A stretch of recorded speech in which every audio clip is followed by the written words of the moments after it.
Subscribe करिए हमारे channel target UP TET CTET को और बेल आइकन को दबाइए। हेलो दोस्तों, मैं आनंद स्वागत करता हूं आप सभी का आपके अपने channel target UP TET CTET में। दोस्तों, आपके डीएलएड 4 सेमेस्टर का इंग्लिश सब्जेक्ट जो है उसके बहुत ही महत्वपूर्ण प्रश्न जो आपकी परीक्षा में पूछे गए हैं, जो पूछे जा सकते हैं, वो दिए रहते हैं आपके पवन सीरीज में। और ये आपकी नई पवन सीरीज है, इसको आज मैं डिस्कस करने वाला हूं। आज से हम शुरू करने वाले हैं। आपके पवन सीरीज में जितने क्वेश्चंस दिए गए हैं, ऑब्जेक्टिव क्वेश्चंस और very short answer type questions को डिस्कस करेंगे हम। और इससे पहले राजन सीरीज के ऑब्जेक्टिव्स और very short answer type questions मैं आपसे डिस्कस कर चुका हूं। तो राजन सीरीज कंप्लीट हो गया है, उसमें रह गए हैं शॉर्ट क्वेश्चन, जिसके लिए आप लोग लगातार कमेंट भी कर रहे हैं कल की क्लास के बाद, तो उसको भी मैं करा दूंगा। लेकिन आप यहाँ पे बहुत महत्वपूर्ण प्रश्न दिए गए हैं, इनको भी आप कर लीजिए। और जो प्रीवियस ईयर क्वेश्चन पेपर, जो प्रीवियस ईयर में पूछे गए प्रश्न हैं, वो भी आपके रिवीजन हो जाएंगे। तो बहुत ही महत्वपूर्ण है आपके लिए यह क्लास पवन सीरीज की। इसको आप लाइक करिए, अपने दोस्तों में शेयर करिए, अधिक से अधिक सबको बताइए कि हाँ, यहाँ पे एक सीरियल वाइज देखिए, इतने अच्छे से एक्सप्लेनेशन और इसका राजन पवन का सलूशन आपको कहीं नहीं मिलेगा पूरे यूट्यूब पे। तो इसलिए आपको अधिक से अधिक शेयर करना है और लाइक करना है।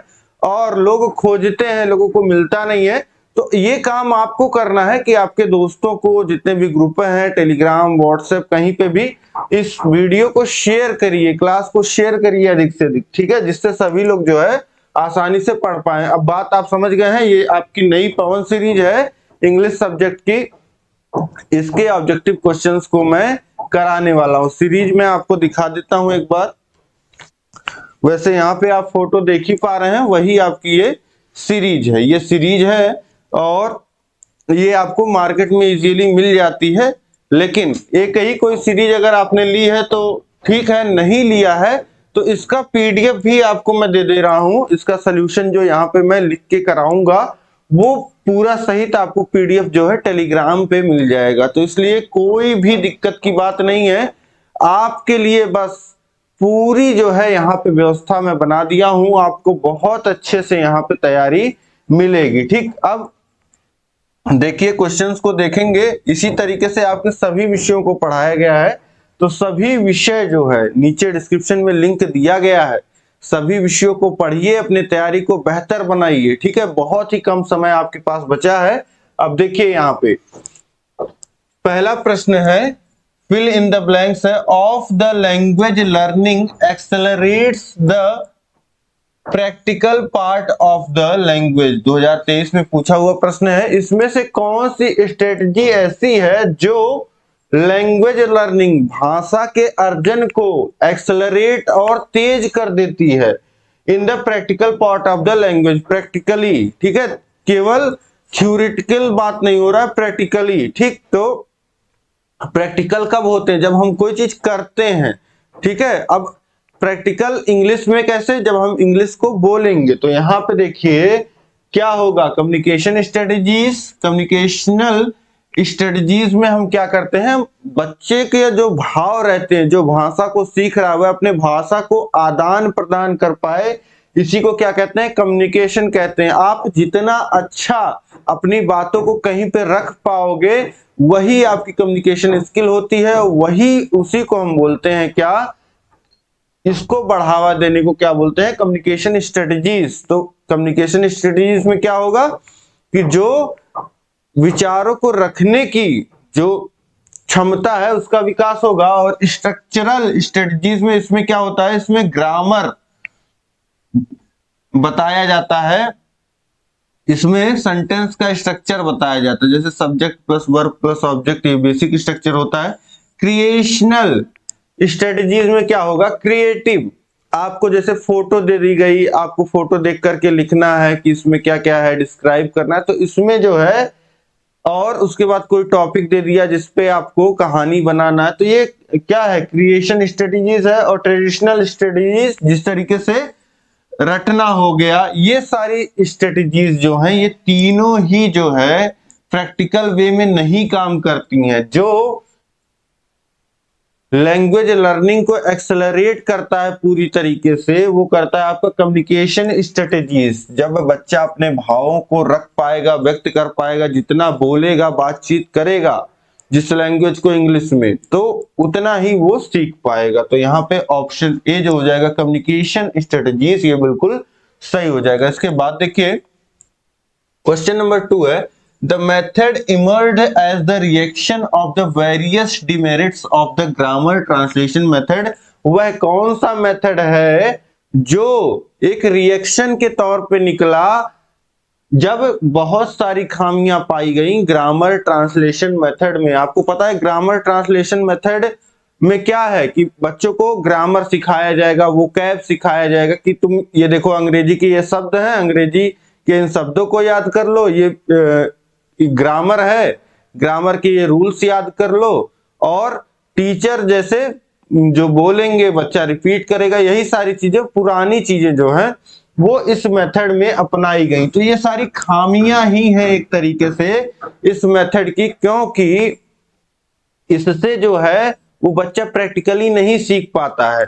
तो अब इसकी जो खामियां हैं उसको दूर करने के लिए लाया गया डायरेक्ट मेथड। डायरेक्ट मेथड में क्या हुआ, जिस भाषा को इंग्लिश सिखा रहे हैं आप, तो इंग्लिश को इंग्लिश में ही बोल के सिखाएंगे, मदर टंग में नहीं सिखाएंगे। ठीक, तो इसलिए ये खामियों को दूर करता है। ऑप्शन सी जो हो जाएगा डायरेक्ट मेथड, यह बिल्कुल सही हो जाएगा। बाइलिंगुअल मेथड नहीं होगा, इसमें भी दोनों भाषा बोल के सिखाया जाता है, मतलब रिएक्शन के तौर पे तो यही आया ही था। ठीक, तो यहाँ पे कोई डिस्कस करने की जरूरत नहीं है, ये बिल्कुल सही ऑप्शन आपका हो गया। इसके बाद हम लोग देखते हैं क्वेश्चन नंबर 3 है, fill in the blanks is the most important factor for effective language learning. इनमें से कौन सा लैंग्वेज लर्निंग में सबसे इफेक्टिव है, द मोस्ट इफेक्टिव फैक्टर। तो आप देखिए इवैल्यूएशन, इवैल्यूएशन का मतलब क्या है, मूल्यांकन। अब मूल्यांकन कब होता है, टीचर आपको कुछ पढ़ाए, आपका टेस्ट लिए, तो वही होता है क्या, आपका मूल्यांकन। तो इससे तो पता चलता है कि हाँ बच्चा कैसा परफॉर्म कर रहा है। इससे ये थोड़ी ना होता है कि लैंग्वेज लर्निंग का ये इफेक्टिव पार्ट है। इसके बाद देखिए इमिटेशन, मतलब कोई चीज टीचर ने बोला तो वो दोहरा रहे हो आप, तो दोहराने से नहीं आएगी भाषा। इसके बाद देखिए डिस्कशन। अब इसमें क्या हो रहा है, डिस्कशन जब आप करते हो तो डिस्कशन में आप पार्ट लेते हो, आप अपने विचारों को रखते हो, आप दूसरे के विचारों को सुनते हो, उसके अकॉर्डिंग एनालाइज करते हो, फिर इंग्लिश भाषा में ही आप बोलते हो। तो इस डिस्कशन में क्या होगा, आपकी भाषा की प्रैक्टिस भी होगी। आप एक तो हम पहले अपने मातृभाषा में चीजों को सोचते हैं, फिर ट्रांसलेट करते हैं, लेकिन जब बोलने लगते हैं, डिस्कशन करने लगते हैं, तो धीरे धीरे दिमाग जो है उसी भाषा में चलने लगता है। तो इसलिए ये क्या हो जाता है, सबसे इंपॉर्टेंट फैक्टर यहाँ पे इफेक्टिव लैंग्वेज लर्निंग में डिस्कशन हो जाता है। इसके बाद देखिए रिड्यूसिंग मिस्टेक्स, तो ये भी नहीं, सबसे जो इफेक्टिव है वो है आपका डिस्कशन। तो ऑप्शन सी सही हो जाएगा। इसके बाद देखिए क्वेश्चन नंबर 4 है, what is the general order of language learning. कोई भी भाषा आप सीख रहे हो तो जो भाषा सीखने की इकाई है वो है सुबोपली, सुबोपली। अब सु से मतलब क्या हो गया, सु से हो गया सुनना। सबसे पहले आप क्या करोगे, सुनोगे आप। सबसे पहले ये हो जाएगा आपका लिसनिंग, सबसे पहले आ जाएगा लिसनिंग, फिर उसके बाद बोलना आपका आ जाएगा स्पीकिंग, फिर उसके बाद आपका पढ़ना आ जाएगा रीडिंग, और इसके बाद आपका आ जाएगा राइटिंग। ठीक, तो ये इस तरीके से ये क्रम होता है, ये किसी भी भाषा को सीखने का क्रम होता है। सबसे पहले आप भाषा को सुनना सीखोगे, फिर बोलना सीखोगे, फिर पढ़ना, फिर लिखना। ठीक, तो यहाँ पे अब देखिए what is the general order of language, तो यही होता है, सबसे पहले आपका लिसनिंग, फिर स्पीकिंग, फिर रीडिंग, फिर राइटिंग। तो पहले ऑप्शन ए में ही सही दिया गया है, तो ऑप्शन ए आपका बिल्कुल सही हो जाएगा। और आप देख पा रहे हैं यहाँ पे पहले स्पीकिंग दे दिया है, मतलब और ऑर्डर जो है आपके गलत है, तो ऑप्शन ए यहाँ पे बिल्कुल सही हो जाएगा और ये बहुत ही इंपॉर्टेंट है, ये कहीं ना कहीं इससे प्रश्न बनेगा ही बनेगा। इसके बाद देखिए क्वेश्चन नंबर 5 है एंटोनिम ऑफ बून। एंटोनिम का मतलब होता है विलोम और बून का मतलब क्या होता है, वरदान। वरदान। और यहाँ पे देखिए शार्प का मतलब क्या होता है, शार्प आपका क्या होता है, चाकू होता है, मतलब तीखा, जिसका धारदार बोल देते हैं। और कर्ष का मतलब क्या होता है, कर्ष का मतलब होता है अभिशाप। अभिशाप। ठीक है, तो उसके बाद देखिए सिविल का मतलब क्या होता है, सिविल का मतलब एक तरीके से नागरिक होता है। ठीक, तो ये जैसे बोलते हैं सिविलियन, जैसे एक आर्मी पर्सनल्स होते हैं, एक सिविलियंस होते हैं। जो लोग आर्मी में नहीं है उनको क्या बोलते हैं, सिविलियन बोलते हैं। तो आम नागरिक की तरह ये हो जाता है सिविलियन। और डी है नॉन ऑफ दीज, तो सिविलियन भी नहीं होगा, नॉन ऑफ दीज भी नहीं होगा, शार्प भी नहीं होगा। वरदान का उल्टा क्या होगा, अभिशाप। ठीक, तो आपने सुना होगा जैसे पुराने समय में ऋषि मुनि जो है तप करते थे, तो उनको अगर कोई डिस्टर्ब कर देता था तो वो क्या कर देते थे, परेशान अगर कोई करता था तब उसको जा करके वो क्या दे देते थे, शाप। तो वही ये शाप है, उसको कर्ष दे देना।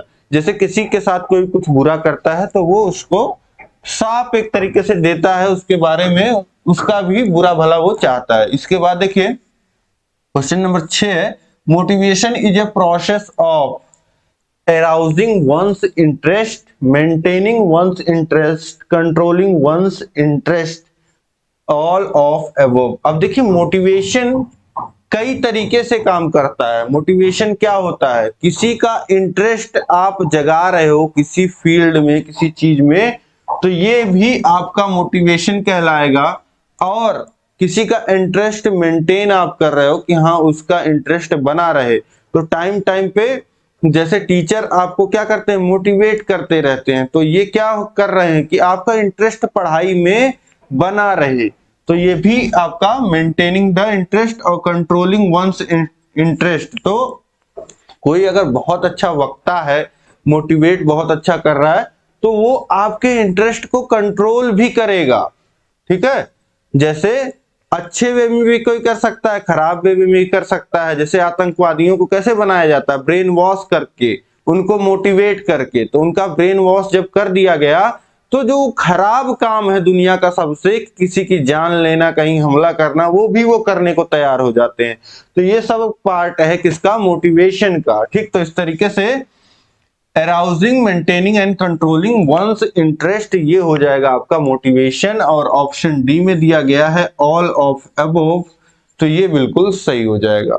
इसके बाद देखिए क्वेश्चन नंबर 7 है bilingual method is less, bilingual method is less than direct method. किस मामले में बाइलिंगुअल मेथड कम है डायरेक्ट मेथड से। अब पहले में डायरेक्ट ही लिख दिया है, तो direct less than direct method, तो ये गलत हो जाएगा। दूसरा बात कह रहा है कॉस्टली का।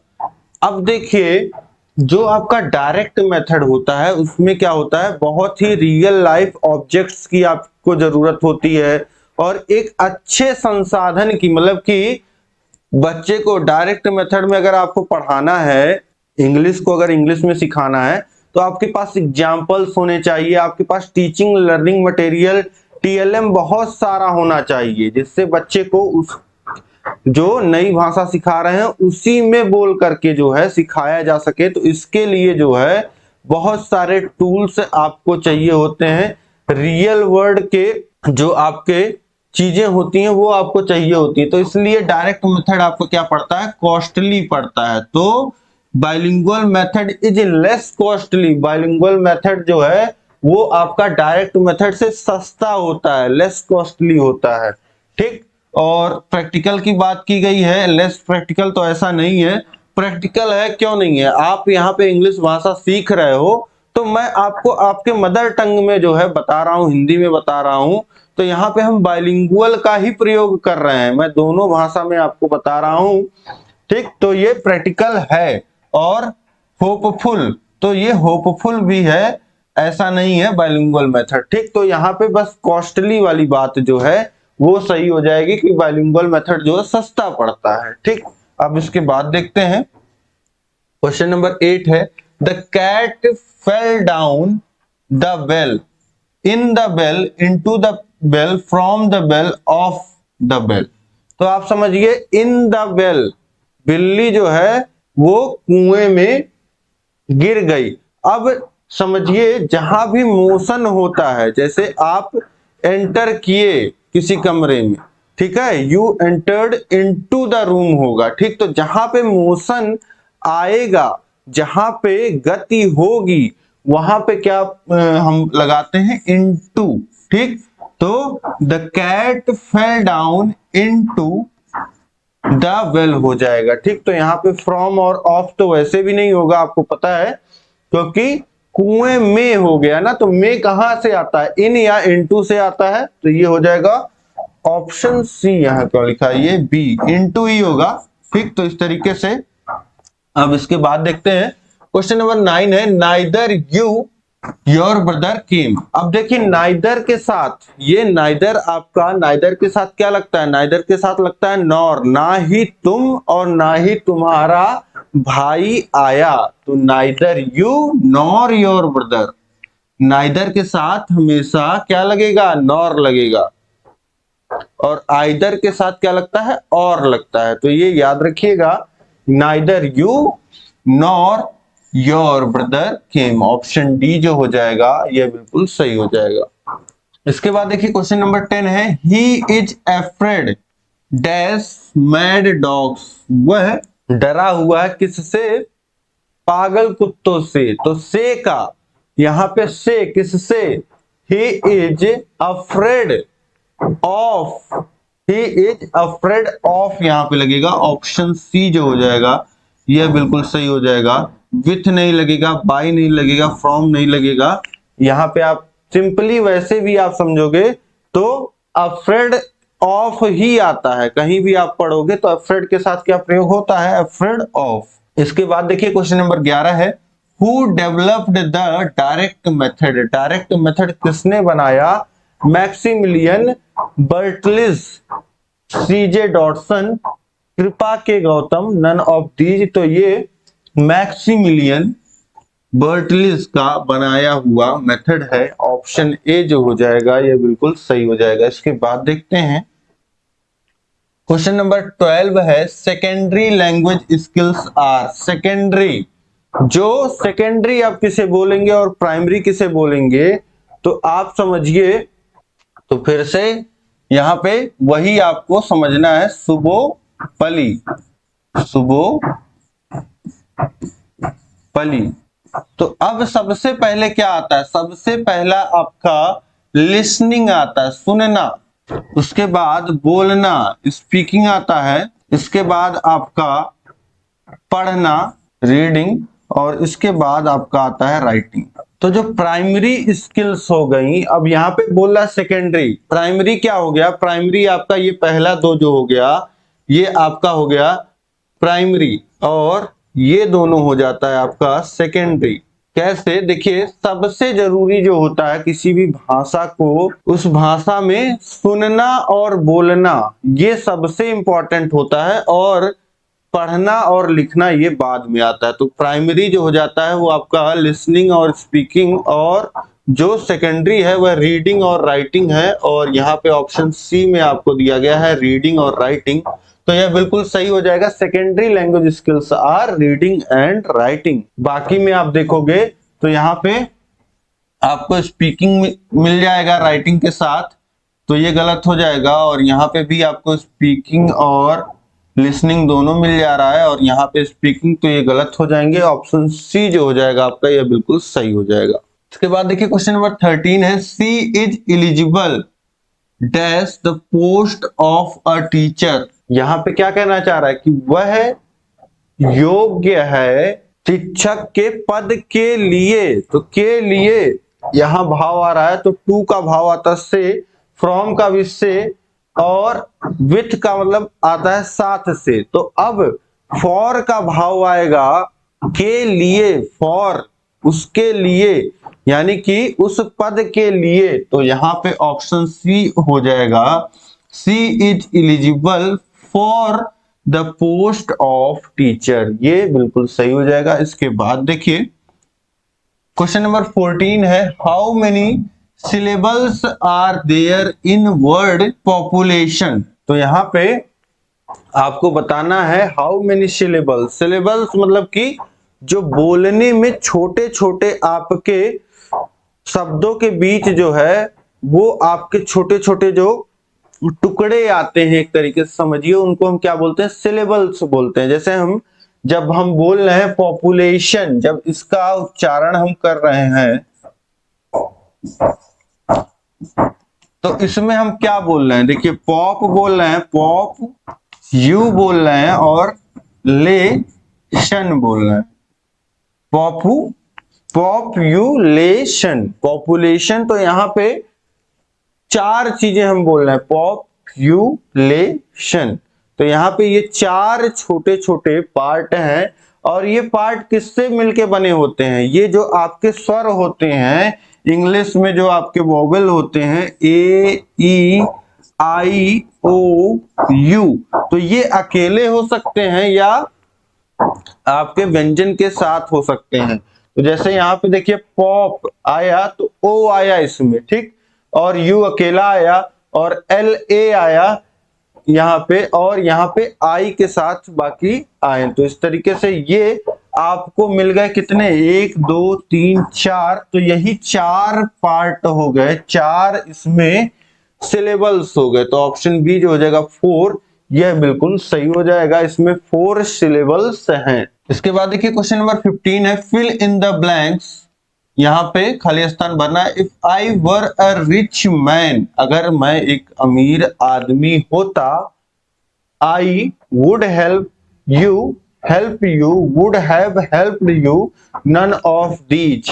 तो यहाँ पे क्या होगा आप समझिए कि ये एक सेंटेंस बोला गया कि देखिए ये बोला गया किसमें, पास्ट में बोला गया कि अगर मैं अमीर आदमी होता तो मैं तुम्हारी मदद करता। इसमें क्या होता है, ये देखिए कॉमा के बाद ये आपका जो दूसरा सेंटेंस आ रहा है, जो दूसरा पार्ट आ रहा है सेंटेंस का, इसमें क्या हो रहा है, ये एक संभावना जताई जा रही है कि अगर ऐसा होता तो ऐसा। तो इसको क्या बोलते हैं, इसको बोलते हैं सेकंड कंडीशनल सेंटेंस। सेकंड, इसमें दूसरे में आप देख रहे हैं कि कुछ कंडीशन दी गई होती, कुछ अगर ऐसा होता तो ऐसा मैं करता, ठीक। तो यहां पे क्या होता है, ये तो आपका पास्ट में बनता है और यहाँ पे वुड का प्रयोग होता है, यहाँ पे वुड का प्रयोग होता है और वर्ब की फर्स्ट फॉर्म आती है। तो यहाँ पे आ जाएगा आई के साथ would, I would help you. तो यहाँ पे केवल would help, I would help you. तो यहाँ पे ऑप्शन ए जो हो जाएगा, आई वुड हेल्प यू।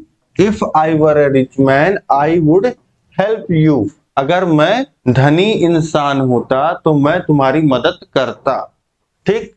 तो इस तरीके से यहाँ पे केवल हेल्प गलत हो जाएगा और वुड हैव हेल्प्ड, यहाँ पे देखिए वर्ब का फर्स्ट फॉर्म नहीं लगा है तो इसलिए ये गलत हो जाएगा और यहाँ पे वुड हेल्प हमको मिल गया, यही भरा जाएगा। If I were A rich man I would help you.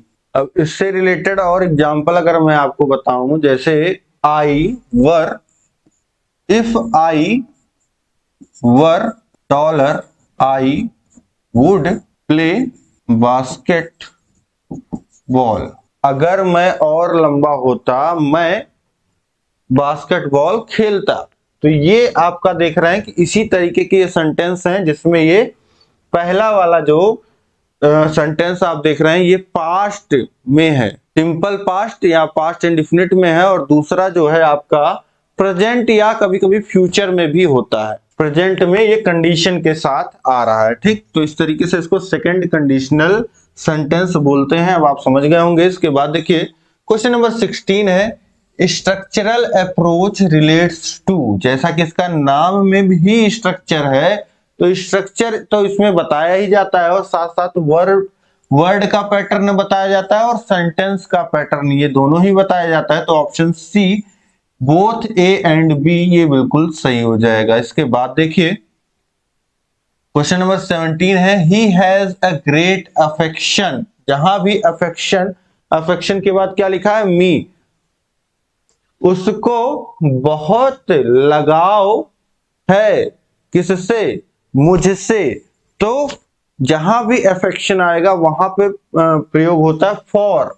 तो he has great affection for me, option C जो हो जाएगा फॉर, यह बिल्कुल सही हो जाएगा। यहाँ पे टू प्रयोग नहीं होगा, फ्रॉम नहीं होगा, विथ नहीं, फॉर। अफेक्शन के साथ फॉर हमेशा लगेगा। ठीक, इसके बाद देखिए question number 18, which primary skills are to be developed through the grammar translation method. अब ग्रामर ट्रांसलेशन मेथड में क्या बताया जाता है। अब यहाँ पे पूछ रहा है कौन सी प्राइमरी स्किल्स हैं जो ग्रामर ट्रांसलेशन मेथड में कराई जाती हैं, डेवलप की जाती हैं। अब ग्रामर ट्रांसलेशन मेथड मैंने आपको बताया कि इसमें क्या होता है, इसमें ग्रामर के रूल्स बताए जाते हैं और इसमें आपका जो वोकैब है, जो शब्द हैं वो बताए जाते हैं, जो अलग अलग वर्ड्स हैं वो रटाए जाते हैं, याद कराए जाते हैं। तो इसमें सबसे ज्यादा जो फोकस किया जाता है वो आप यहाँ पे देख पा रहे हैं कि आप वर्ड को लिखना जान जाए राइटिंग पे और रीडिंग पे, आपको बार बार जो है पढ़ाया जाता है। ठीक, तो राइटिंग और रीडिंग ये दो चीजों पे बहुत फोकस किया जाता है। तो यहाँ पे ऑप्शन बी जो हो जाएगा रीडिंग एंड राइटिंग, यह बिल्कुल सही हो जाएगा। ठीक, आपको रटवाने का और आपको लिखवाने का भाव यही होता है कि आपको पढ़ना और लिखना आ जाए। जो ग्रामर ट्रांसलेशन मेथड है इसमें यही फोकस किया जाता है कि आपको पढ़ना और लिखना आ जाए। जैसे हम लोग शुरू से यूपी बोर्ड वाले जो रहते हैं वो क्या करते हैं, वो शुरू से जो है वो इंग्लिश कैसे पढ़ाई जाती है, इंग्लिश पढ़ाया जाता है, यहाँ पे ग्रामर के रूल्स पढ़ाए जाते हैं और शब्द पढ़ा दिए जाते हैं, वोकैब पढ़ा दिया जाता है और इससे लगता है कि आपको इंग्लिश आ जाएगी। लेकिन नहीं, यही ग्रामर ट्रांसलेशन मेथड प्रयोग करके हम पढ़ना और यहाँ पे लिखना तो सीख जाते हैं लेकिन बोलना नहीं सीख पाते हैं। ठीक है, तो यहाँ पे इसीलिए ऑप्शन बी जो हो जाएगा यह बिल्कुल सही हो जाएगा। इसके बाद देखते हैं क्वेश्चन नंबर 19 है, direct method is also known as substitution method, grammar translation method, natural method या डायरेक्ट वेस्ट न्यू मेथड। अब देखिए डायरेक्ट मेथड में कैसे सिखाया पढ़ाया जाता है। डायरेक्ट मेथड को जिस भाषा को सिखा रहे हैं उसी भाषा में सिखाया जाता है। अभी जैसे आपको मैं हिंदी यहाँ पे पढ़ाऊं तो हिंदी में मैं बोल रहा हूँ, हिंदी में पढ़ाऊं भी तो ये कैसा लगेगा, ये बहुत ही नेचुरल लगेगा, प्राकृतिक की लगेगा कि हाँ बहुत ही जिस ढंग से मैं बोल रहा हूँ वही पढ़ा भी रहा हूँ, तो कोई अंतर नहीं लगेगा, ये बिल्कुल लगेगा कि हाँ नेचुरली पढ़ाया जा रहा है। तो यहाँ पे इसीलिए ऑप्शन सी जो हो जाएगा नेचुरल मेथड भी इसको इसीलिए बोलते हैं, ये बिल्कुल सही हो जाएगा। इसके बाद देखिए क्वेश्चन नंबर 20 है, बी वेयर या बी अवेयर, इसको अलग अलग भी लिखा जाता है,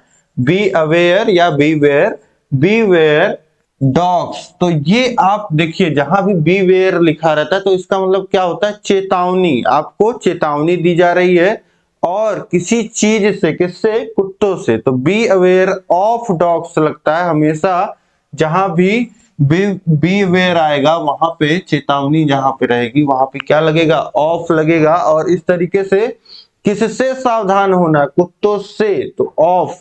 यहाँ पे ऑप्शन सी जो हो जाएगा यह बिल्कुल सही हो जाएगा। बहुत जगह आपने देखा होगा लिखा रहता है बी अवेयर ऑफ डॉग्स। के बाद देखिए क्वेश्चन नंबर 21 है, it is important for teaching English as a foreign और सेकेंड लैंग्वेज। कौन सी चीज इसमें इंपॉर्टेंट है अंग्रेजी शिक्षण में एज अ विदेशी भाषा के रूप में, तो listening comprehension to maintain on interactive and communicative approach, vocabulary and grammar, none of these। तो vocab और grammar important तो होता है लेकिन सबसे मेन नहीं होता है, आपने देखा ग्रामर ट्रांसलेशन मेथड में ही। और अब इसके बाद देखिए लिसनिंग कंप्रीहेंशन है और to maintain an interactive and communicative approach. अब यहाँ पे आप समझ पा रहे हैं कि केवल सुनने से जो है वो बच्चा जो है वो भाषा को नहीं सीख पाएगा। To maintain on interactive and communicative approach, जब बच्चा अपने भावों को बोल पाएगा, एक्सप्रेस कर पाएगा उसी भाषा में खुद को, तो वो सबसे अधिक सीख पाएगा। ठीक है, तो यहाँ पे इंटरेक्टिव होना बहुत जरूरी है। बच्चे की क्या प्रॉब्लम्स आ रही है, वो बच्चा जब टीचर को बताएगा तब टीचर उसकी कमियों को जो है दूर करेगा। तो यहाँ पे इंटरेक्टिव होना और कम्युनिकेटिव अप्रोच जो है ये सबसे इंपॉर्टेंट है। तो ऑप्शन बी जो हो जाएगा ये बिल्कुल सही हो जाएगा यहाँ पे। इसके बाद देखिए क्वेश्चन नंबर 22 है, linguistic is study of animal language, human language, bad language या नन ऑफ दीज। तो लिंग्विस्टिक में क्या होता है, लिंग्विस्टिक स्टडी ऑफ किसका ये अध्ययन है। लिंग्विस्टिक में जो भाषा की छोटी छोटी इकाइयां होती हैं, जो सेंटेंस होते हैं, ठीक है, कैसे कोई भाषा बनी, ठीक है, और उसमें क्या क्या उसकी विशेषताएं हैं, क्या नेचर है भाषा का, ये सब जो है भाषा किसकी होती है, ह्यूमन की होती है। तो ह्यूमन की जो भाषा है, ह्यूमन लैंग्वेज की जो पढ़ाई है, linguistic is study of human language, जितनी भाषाएं हैं उनके क्या क्या, उनमें क्या क्या आपके उनकी वर्णमाला क्या है, उनके कैसे उनके वाक्य बनते हैं, ये सारी चीजें जो है इसमें लिंग्विस्टिक में ह्यूमन लैंग्वेज पे पढ़ाई होती है। इसके बाद देखिए क्वेश्चन नंबर 23 है, which is the receptive skill. Receptive skill कौन सी है यहाँ पे, which is a receptive skill, listening, speaking, writing या नन ऑफ अबोव।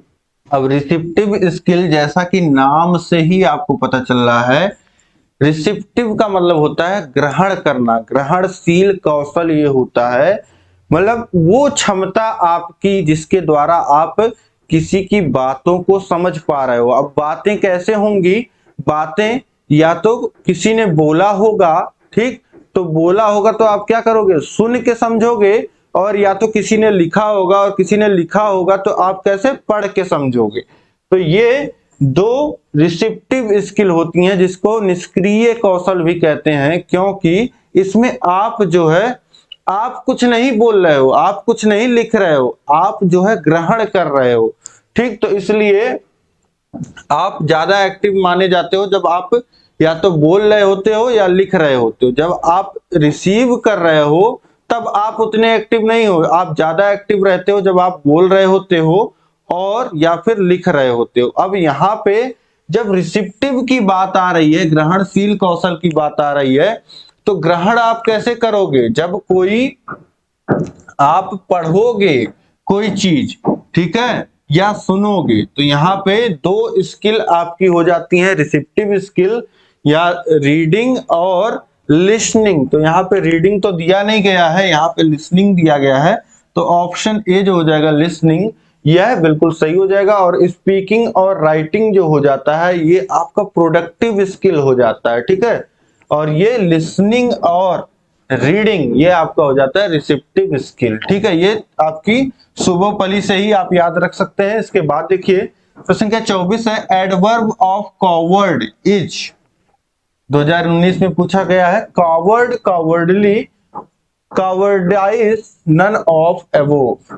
तो एडवर्ब ऑफ कॉवर्ड, कॉवर्ड का मतलब क्या होता है, कायर, कायर जो किसी मतलब किसी सिचुएशन से जो इंसान डरता है उसे हम क्या बोलते हैं, कायर बोलते हैं, कावर्ड बोलते हैं। अब इसके एडवर्ब, कॉवर्ड का एडवर्ब पूछ रहा है, तो एडवर्ब क्या होता है, एडवर्ब होता है जो वर्ब का जो वर्ब क्रिया की विशेषता बताता हो। जैसे वह तेज दौड़ा, तो यहाँ पे तेज क्या है, फास्ट क्या है, जो दौड़ क्रिया है उसका जो तेज है, तेज दौड़ना, ये उसका एडवर्ब कहलाता है।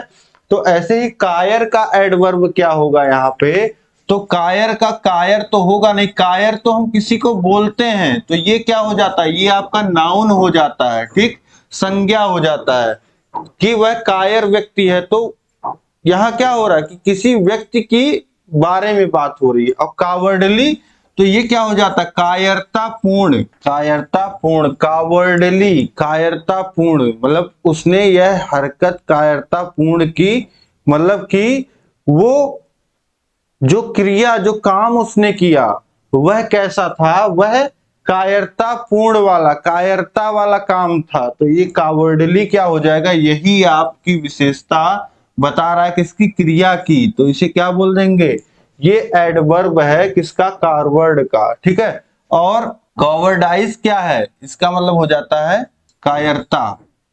कावर्डाइज का मतलब क्या हो जाता है, कायरता। तो कायरता ये क्या हो गया, कायरता ये जैसे ये क्या हो रहा है, ये विशेषता बता रहा है, एडजेक्टिव। जैसे उसने कायरता के कारण युद्ध से भागने का फैसला किया। तो ये कायरता क्या है, ये कायरता एडजेक्टिव, किसी की विशेषता एक तरीके से बता रहा है। ठीक है, तो यहाँ पे जो हमारा एडवर्ब है वो है कावर्डली, कायरतापूर्ण। इसके बाद देखिए क्वेश्चन नंबर 25 है एंटोनिम ऑफ बून। ये तो अभी इसी क्लास में हमने देखा, कई बार ये पूछा गया है। तो बून वरदान, ऑप्शन बी जो हो जाएगा कर्स अभिशाप, यह बिल्कुल सही हो जाएगा। ठीक, तो इस तरीके से यहाँ पे क्वेश्चन नंबर 25 तक आपने देख लिया। उम्मीद है कि यहाँ तक सभी प्रश्न आपको समझ में आ गए होंगे और यहाँ तक के सभी प्रश्न परीक्षा में पूछे हुए प्रश्न हैं। ठीक, तो यहाँ पे उम्मीद है कि सभी प्रश्न आप खुद से भी सही कर पाए होंगे, क्योंकि राजन सीरीज में भी मैंने सॉल्व करा दिया था और प्रीवियस ईयर क्वेश्चन पेपर्स भी मैंने सॉल्व कराए हैं। तो ये सारी चीजें जो हैं आपको यहाँ पे बहुत ही अच्छे से समझ में आई होंगी। ये क्लास आपको कैसी लगी, आप सभी लोग को कमेंट करके बताना है। सभी लोग अपने विचार कमेंट करके बताइए, और जो भी आपको पढ़ना हो, जो भी आपके डिमांड, जो भी भावनाएं हैं, वह आप कमेंट करके बताइए। ठीक है, कमेंट करना ही करना है, कुछ ना कुछ हेलो आए कुछ भी आप कर दीजिए, लेकिन कमेंट करिए और इस क्लास को लाइक करिए। और देखिए इसी तरीके से 2 क्लास और लगेंगी, ऑब्जेक्टिव क्वेश्चंस जो हैं आपके पवन सीरीज का कंप्लीट हो जाएगा। और मैं जान रहा हूं कि आप लोग राजन सीरीज के शॉर्ट आंसर टाइप क्वेश्चंस का वेट कर रहे हैं, वो भी मैं आपको कराऊंगा, उसके लिए परेशान मत होइए। बहुत कुछ है, डेली आपको जो है चैनल पे देखने को सब कुछ मिलेगा ही मिलेगा। तो उम्मीद है कि सारी चीजें आप यहाँ पे समझ गए होंगे। और अगर आप चाहते हैं इस क्लास का जो आपको पीडीएफ है, फ्री पीडीएफ आपको मिल जाएगा इस क्लास का, वह आपको मिलेगा हमारे Telegram channel target UP TET CTET पे। और ये हमारा नंबर है जिस पे आप कांटेक्ट कर सकते हैं। चैनल पे आप नए हैं तो चैनल को सब्सक्राइब कर लीजिए। इंस्टाग्राम पे आप फॉलो कर सकते हैं, ये हमारा हैंडल है। और सबसे इंपॉर्टेंट है, प्ले स्टोर पे हमारा ऐप है अस्तित्व अकेडमी, इसको आप डाउनलोड करिए और वहां पे आपको पूरे ये पवन सीरीज का जो पवन सीरीज आती है उसका पूरा पीडीएफ कंप्लीट आपको मिल जाएगा, पूरा राजन सीरीज का जो हम नोट्स बना करके देते हैं 95% तक, जिससे आप स्कोर कर पाओगे, वो नोट्स आपको मिल जाएगा। ये सभी क्लासेस आप बिना डिस्टरबेंस के देख पाएंगे, बहुत ही अच्छे ढंग से डाउनलोड करके आप तैयारी कम समय में बेहतर ढंग से तैयारी कर पाओगे अस्तित्व अकेडमी ऐप से। तो जरूर डाउनलोड करके रखिए, वहां पे आपको बहुत सारी सुविधाएं मिलती हैं। 4 सेमेस्टर का कोर्स आपको वहां पे मिल जाएगा। ठीक, तो उम्मीद है कि सारी चीजें आपको बहुत ही अच्छे ढंग से समझ में आ गई होंगी। अब मिलेंगे हम लोग नेक्स्ट क्लास में। जय हिंद, जय भारत। और आपको सभी विषयों का लिंक जो है नीचे डिस्क्रिप्शन में दिया गया है, तो सभी विषयों को पढ़ते रहिए, अपनी तैयारी को बेहतर बनाते रहिए। मिलते हैं नेक्स्ट क्लास में। जय हिंद, जय भारत।